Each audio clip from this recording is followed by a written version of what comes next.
Students, welcome to Sri Siddhi Academics. I am Amrita Satpathy and I firmly believe that you should keep trying until you get it right. So let's start our trial for today. We'll start with the literals and constants mathematical operation. Okay. So here we will start with the first mathematical operation, that is addition.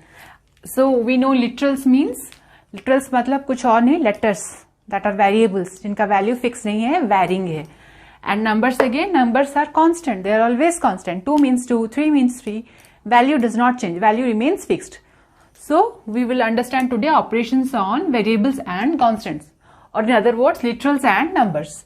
So first this thing is mathematical operation is addition. Okay, so x increased by 7, x को increase किया गया है by what value? By 7.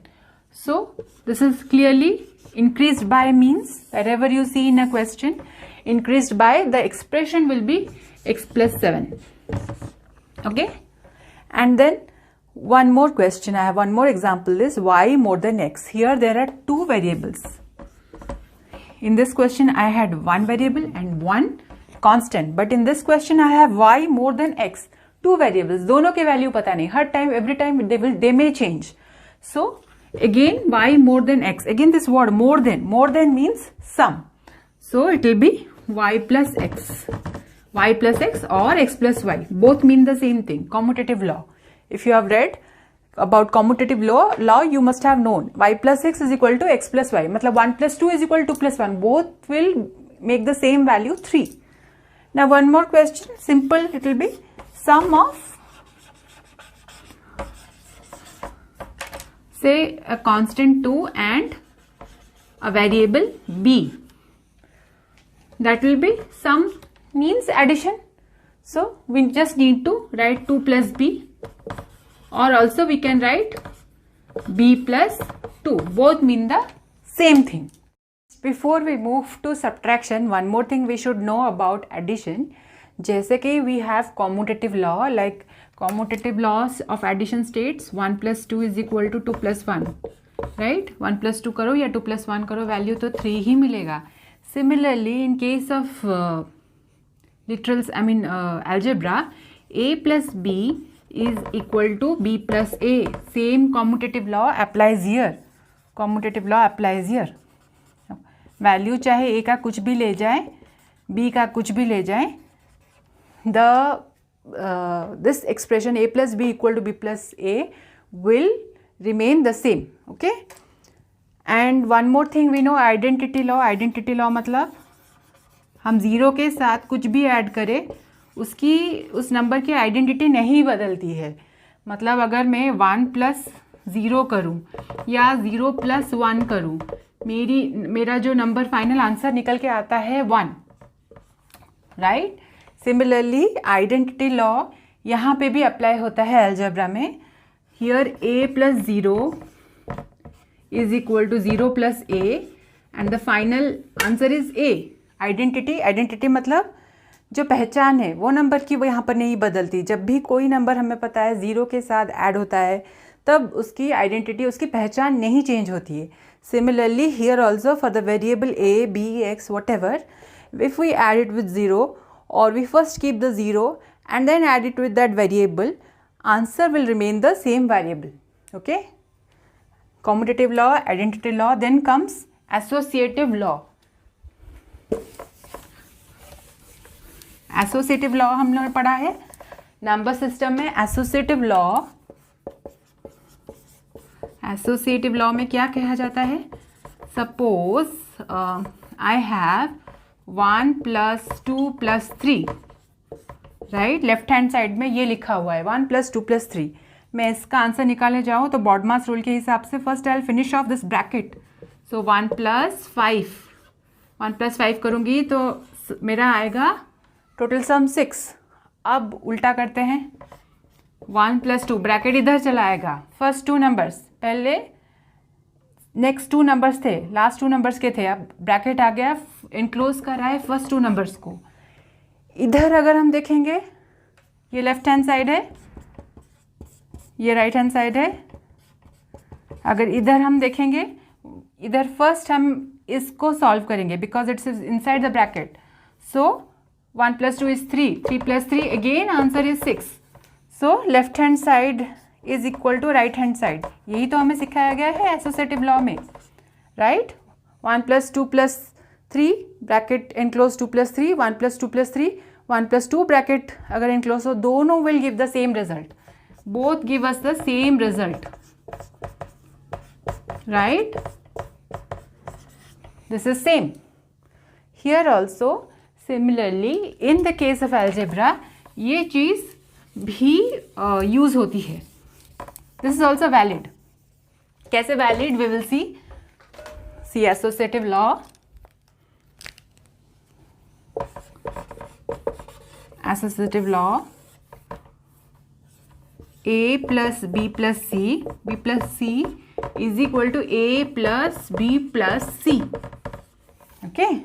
So B plus C are the last two numbers. अगर वो bracket में enclosed हो और जो हमें फाइनल आंसर मिलेगा that is equal to if the first two variables are enclosed within the variable and then C is added. Same thing. Associative law will also hold true here. Okay, so this is addition. I explained the commutative law, the identity law and the associative law all hold good for addition in case of algebra. So now we will move to subtraction. Let's understand a few examples of subtraction. First example that I have taken, इसमें दो variables हैं y और x. It says y less than x. So मतलब तो बहुत ही clear है, y is less than x. मतलब first that will come is x minus y, right? अब next वाला है 7 is decreased by 7. 7 को कम किया गया है. कितना कम किया गया है? by y, which means ये हो जाएगा 7 minus y, right?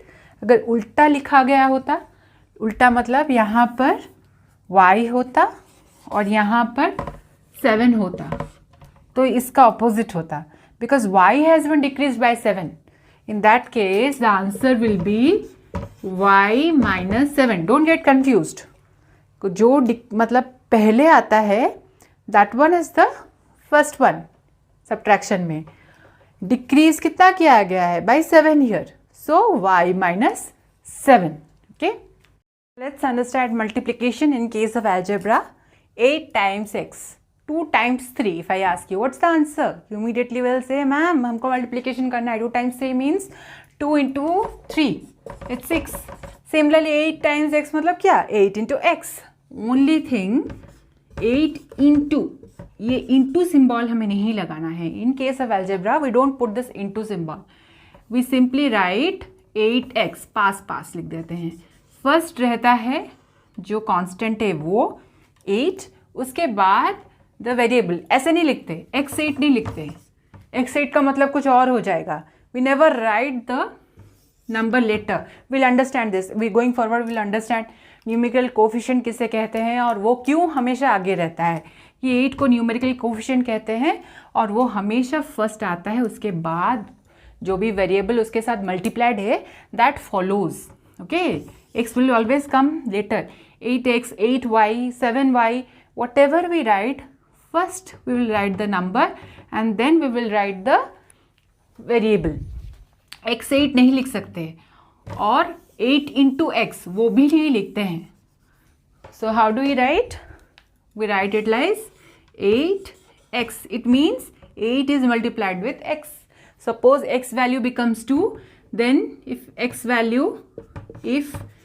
is equal to 2, तो मेरा 8x कितना होगा? 16. 8 into 2 मुझे करना है. 8x will become 16. Right? Now we will move to second kind of example. Second example. Product of x and y. यहाँ पर दो variables दिए गए हैं, x and y. So product of x and y is again, as I said, into symbol नहीं लिखेंगे. So x और y, x Y लिखो या तो फिर वाई एक्स लिखो, बात एक ही है. क्योंकि we know commutative law of multiplication means 1 into 2 is 2 into 1. हमेशा 2 ही आंसर आएगा. सिमिलरली x into y करो या y into x करो, product of x and y आप चाहे उसके आंसर में चाहे XY लिखो या YX लिखो, मार्क तो आपको मिलेगा ही मिलेगा.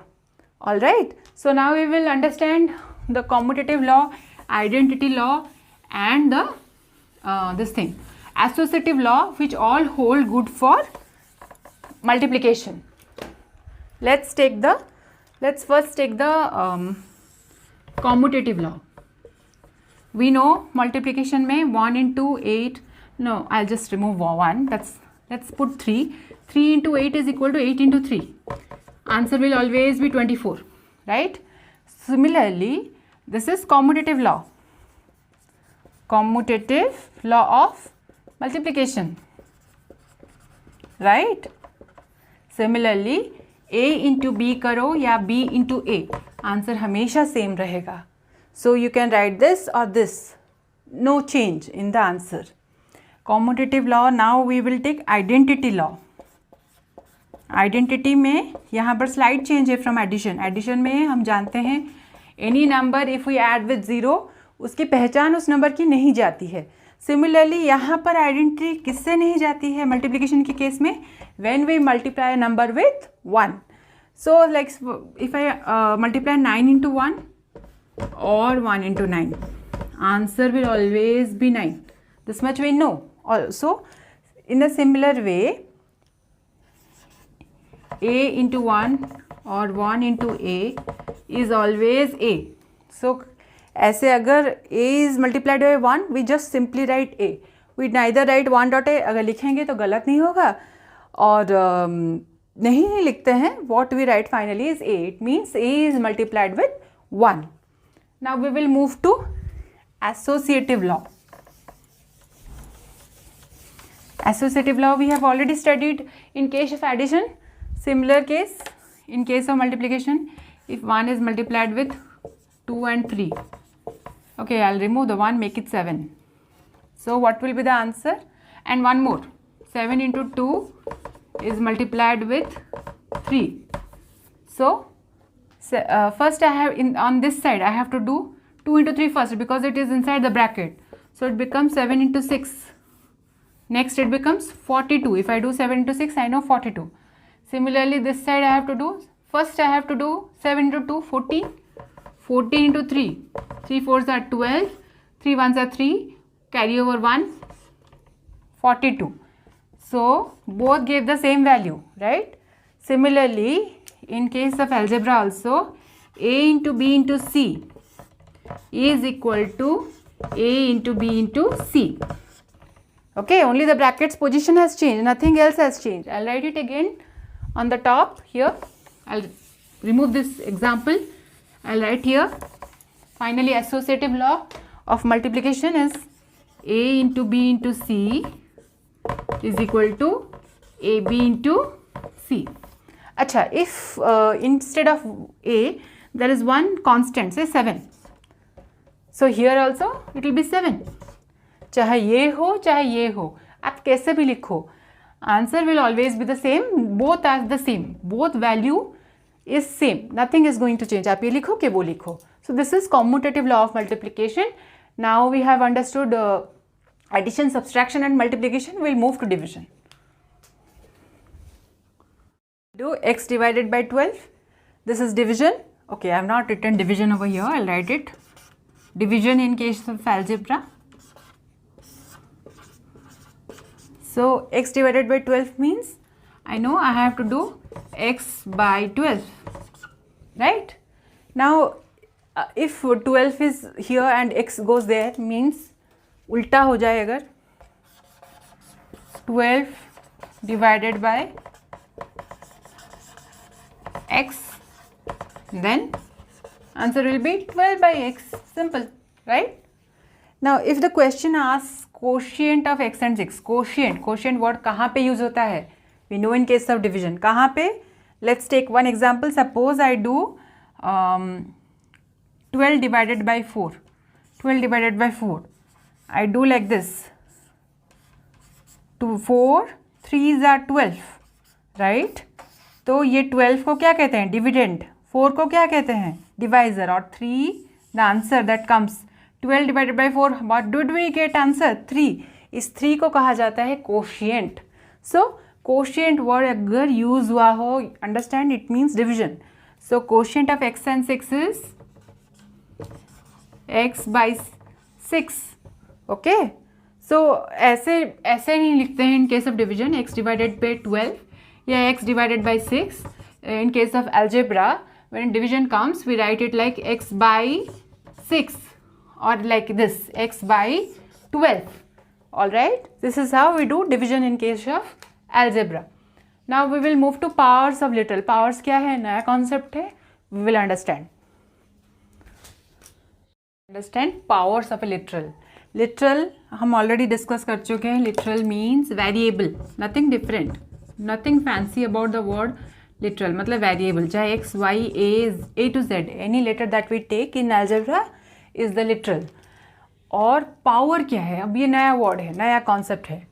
For example, if I have to do 7 into 7, okay, 7 into 7, I am not multiplying 7 with 8, I am not multiplying 7 with any other number, I am multiplying 7 with itself. तो we write it as 7 to the power 2.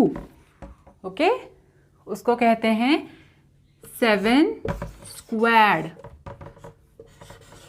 okay, ये squad को कहते हैं, क्यों कहते हैं इसको squared, will get to that concept.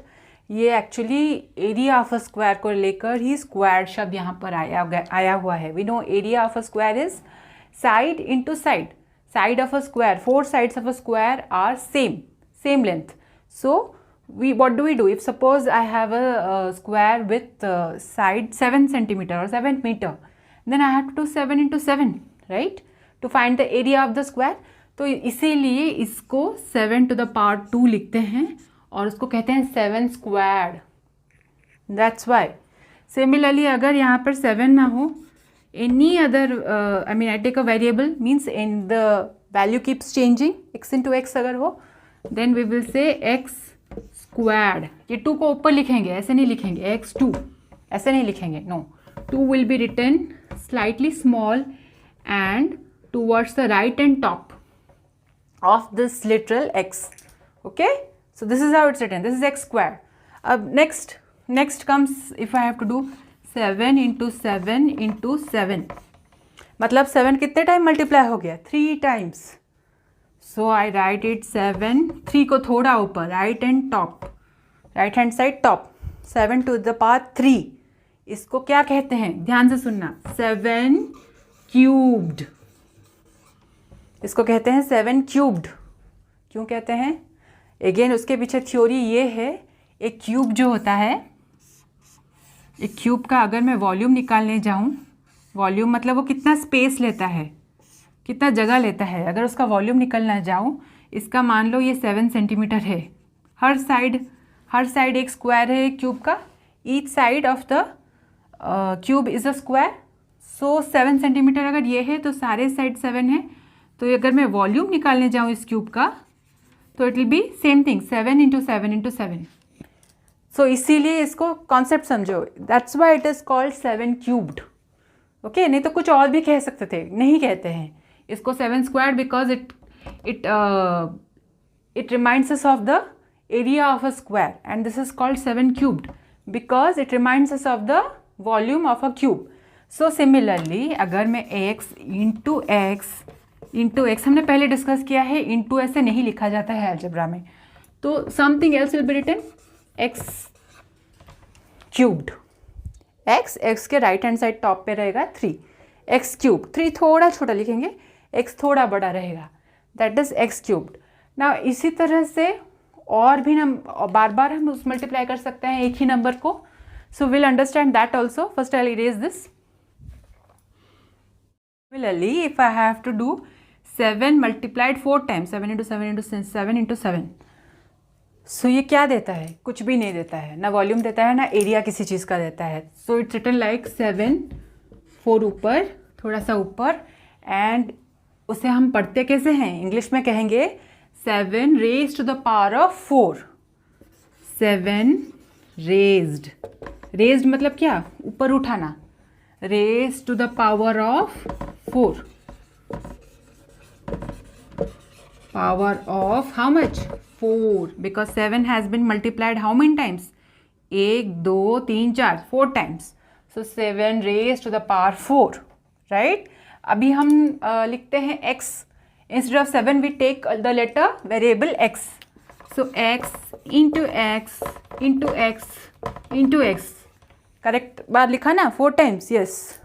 So it will be x to the power of 4, sorry मैं रेज्ड वर्ड छोड़ देती हूँ, बहुत लंबा हो जाता है बोलने के लिए, but actually it is same thing. Here will say x raise to the power of 4, okay. Raise मतलब उठाना। सिमिलरली और x अगर मल्टीप्लाई कर देंगे इधर, x raise to the power of 5, okay, so on, okay. Now we understood. एक ही variable को हम लेके ये सब समझ रहे हैं। We can have 2 variables and both will be getting multiplied with themselves, तो वो थोड़ा कॉन्सेप्ट हम समझते हैं। एग्जाम्पल मैं डायरेक्टली RS अग्रवाल से ले रही हूँ। Example is a square b 7 b to the power 7, a square b to the power of 7, ठीक है। तो इसको एक्सपैंड करके लिखना है। कैसे लिखेंगे? a स्क्वायर मतलब हमने समझा a is multiplied only once with itself, a into a। उसके बाद b टू द पावर 7 मतलब b कितने बार खुद से मल्टीप्लाई हुआ है? 7 टाइम्स, b कम 7 टाइम्स। So count carefully, 1 2 3 4 5 6 7। तो ये a इंटू a और ये b, ये सारे b एक साथ सब मल्टीप्लाई हुए हैं आपस में। That is why it's written like this, a square b 7। कभी कभी डॉट लिखा हुआ मिलेगा किसी बुक में, कभी डॉट नहीं दिखेगा। Both means they are multiplied. Algebra में कभी कभी dot is given to represent multiplication, कभी कभी डॉट दिखाते भी नहीं हैं, सिंपली a स्क्वायर b 7 लिखा होगा।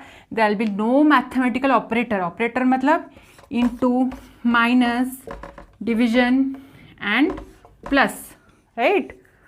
तो ये डिवीजन नहीं होगा और ये मल्टीप्लिकेशन भी नहीं होगा। डिवीजन के जगह जनरली ये बाई होगा और मल्टीप्लिकेशन जगह कुछ भी नहीं होगा, इस तरह से लिखा होगा, ओके। माइनस और प्लस जिस तरह से अरिथमेटिक ऑपरेशंस में आते हैं वैसे अलजेब्रा में नॉर्मली आएंगे। Now we will take one more example to understand it better. Suppose it is 7x cubed y square. 7 है पहले, मतलब ये मल्टीप्लिकेशन में ही है। तो क्या होगा? 7 इंटू एक्स क्यूब्ड मतलब 3 times x, x into x लिखा ना 3 टाइम्स मैंने। फिर y स्क्वायर्ड मतलब y इंटू y, okay. This is how 7x cubed y square, ये उसका एक्सपेंडेड फॉर्म है, ओके। सो इसी तरह से हम एग्जाम्पल्स करेंगे, नॉट एग्जाम्पल्स, एक्सरसाइज करेंगे अलजेब्रा का इन द नेक्स्ट वीडियो।